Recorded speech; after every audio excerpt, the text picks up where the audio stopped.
Thaddeus James Tad Martin and Dixie Louise Cooney Martin are fictional characters and a supercouple from the American daytime drama All My Children. Tad is portrayed by Michael E. Knight, and Dixie is portrayed by Katie McLean. On internet message boards, the couple is often referred to as T&D, or TND. The pairing became one of the most prominent soap opera couples in American daytime history. Their union was studied and featured within books, held up as an ideal paradigm for other fictional pairings, and praised as one of the greatest love stories ever told. In early 2007, controversy abounded when former All My Children head writer Megan McTavish made the decision to kill off one half of the pair, Dixie. Viewers protested against the writers and the ABC television network, demanding that they find a way to undo Dixie's death.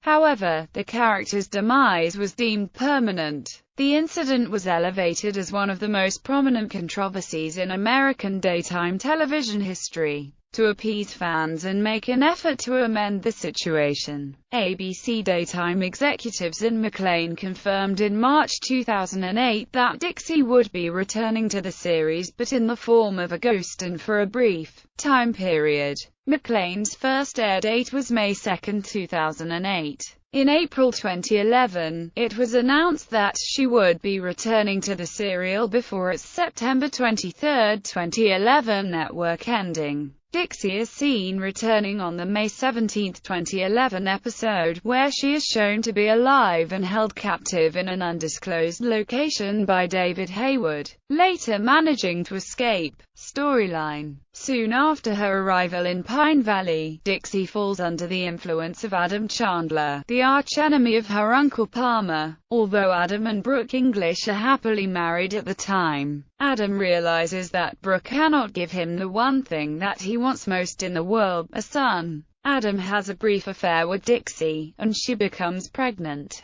He suggests to Brooke that they adopt Dixie's baby and she agrees, but she has one small problem. She wonders who the father is. Brooke hires Tad Martin to find out who fathered Dixie's baby, and Tad and Dixie become friends. They talk, laugh, eat chicken fingers and become very close. However, their bond is shattered when Dixie realizes that Tad is only interested in her to find out information for Brooke. She decides to try and make it work with Adam, but deep down she knows that Tad has found his way into her heart. Heaven help me, I've just forgotten every woman I've ever met. Tad to Dixie. When they first meet at Myrtle's dress shop, Dixie marries Adam, not knowing that he is only interested in gaining full custody of their child. Tad persists in warning Dixie about Adam's true intentions, but she simply will not listen. I'm his wife, Tad, of course he loves me, is what Dixie often replies whenever Tad suggests that Adam is only after the baby. Despite Dixie's stubbornness and refusal to face the truth, Tad persists in warning his beloved,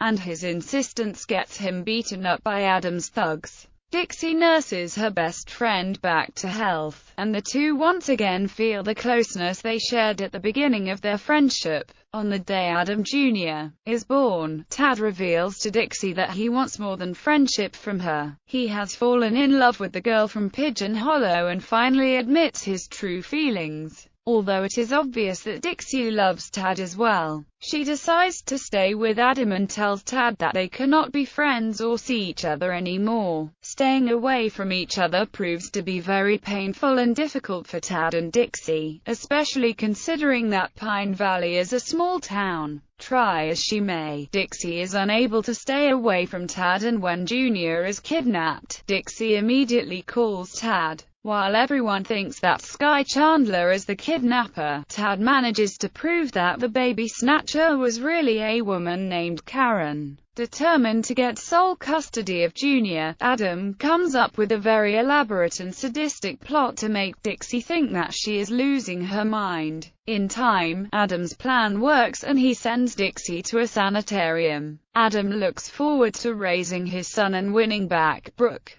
but has not counted on the fact that Tad will stop at nothing to get Dixie out of the mental institution. With characters Cecily and Nico's help, Tad manages to free his beloved from the clutches of Adam and his accomplice, Dr. Snow. While on the run from Adam, Dixie finally admits her true feelings to Tad. She does not love Adam, it is him she loves. Even though they manage to prove that Dixie is sane, she still loses custody of Junior, and Adam offers her generous visiting privileges if she agrees to a quick divorce, which she does. Finally freed from Adam, Dixie falls into Tad's arms and he proposes to her wearing a bright yellow chicken suit. Dixie happily accepts, and the two make plans to wed. Their happiness is further cemented when Dixie regains custody of her son, and Palmer gets the best of Adam in a business deal. Tad and Dixie finally marry in late December 1989. The couple divorces, however, just months later in May 1990 after Tad's mother, Opal, and Palmer interfere. They soon grow close again, but their plans to remarry are spoiled after Tad is presumed dead following an explosion. 3 years later, in 1993, it is revealed that Tad had survived the explosion and has been living in California under a different name. He and Dixie reconcile, and in 1994, they remarry. With Tad's help, she finally regains custody of Adam Jr. Their second marriage, like their first, only lasts a few months when Tad has an affair. Dixie divorces Tad, takes Jr. and moves to Pigeon Hollow, West Virginia. But she returns to Pine Valley in 1998 when Adam Chandler demands to see his son. She and Tad began dating again, and in 1999, they marry a third time. By late 2001, their marriage has collapsed. In January 2002, Dixie leaves Tad and Jr. off to the Caribbean, where she gets a divorce from Tad. Dixie regrets this decision, however, and returns to Pine Valley to try and reconcile with Tad. She and Tad make up, but Dixie learns that she is pregnant with a baby girl and flees to Switzerland to give birth to the child in secret. When Dixie is in her third trimester, she writes Tad a letter, telling him that she is pregnant and wants to come back to him. However, on May 10, 2002, while driving back from Geneva to Bern, she is involved in a horrible car crash and is presumed dead. Tad and Junior mourn, but eventually move on with their lives. When I looked at Dixie, all I ever saw was home, and when I held her, I knew I was where I was supposed to be. Tad. At Dixie's first memorial, Dixie is still mentioned, and there is a time where a woman named Di Kirkby claims to be the back from the dead Dixie. It is later revealed that she is rather Dixie's half-sister. On December 23, 2005, it is shown that Dixie did indeed survive the automobile accident that was thought to have claimed her life while she was in Europe. Di, the only one who knows that Dixie is alive, goes to visit her, and urges her to return to Pine Valley and let her family know that she is alive.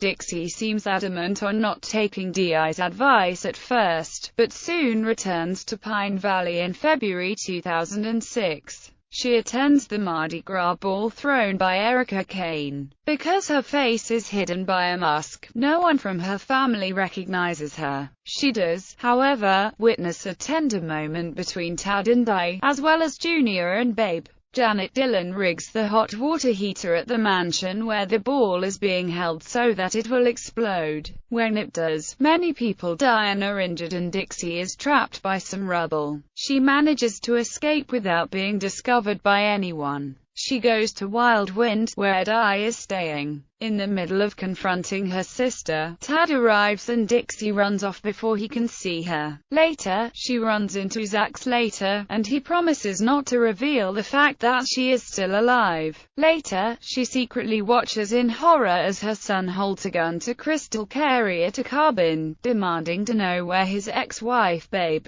has taken their son. Dixie hides as Tad arrives and tries to wrestle the gun away from Junior, but the gun goes off and hits Dixie in the arm. It is soon revealed that Tad and Dixie's baby, Kate, is in fact alive, but was taken by Dr. Greg Madden, a famous surgeon who is hated by virtually everyone in Pine Valley. A few months earlier, Tad had informed Erica that Greg stole her baby, the one she aborted 20-something years ago, and Erica's son is also alive, going by the name Josh Madden. On April 14, 2006, Tad and Dixie finally come face to face since her presumed death.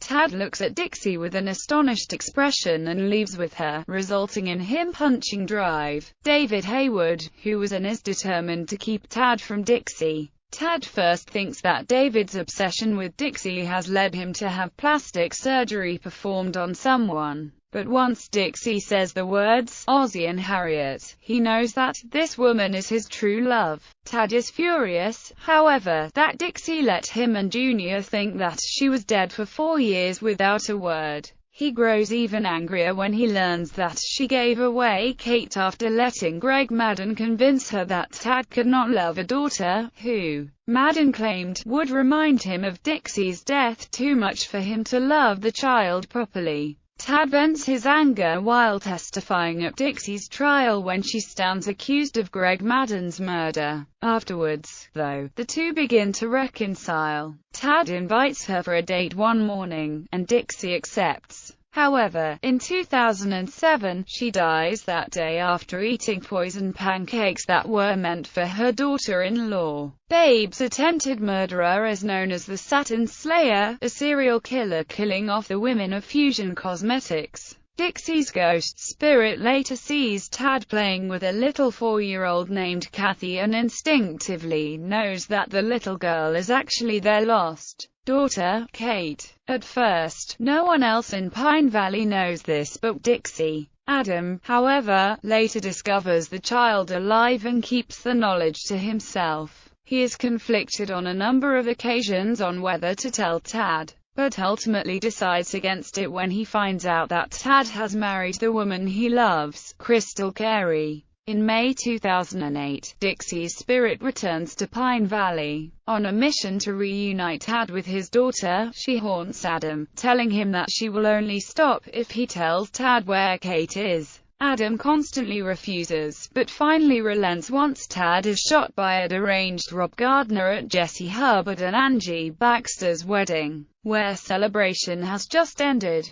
As Tad experiences the life he could have had with Dixie while lying in Pine Valley Hospital hanging between life and death, Adam calls out to him. At Tad's bedside, he tries to reach Tad through the unconscious. Dixie hears Adam calling Tad and smiles, still in Tad's embrace. Tad and Dixie say one last goodbye, after one last kiss, and part hands. Tad goes back to the land of the living to be a father to Kate. On May 17, 2011, despite her ghostly appearances, Dixie is revealed to be alive and being held under observation in a locked cell by David. It later turns out she is one of the patients in David's medical experiment called Project Orpheus. Dixie manages to escape, still disoriented and weak from the drugs David has given her. She comes to Pine Valley, where her daughter Kathy and son Junior see her, but think that they're hallucinating. Eventually, Officer Brott Monroe finds her and takes her to Oak Haven. At Oak Haven, she runs into Erica, who has recently been admitted.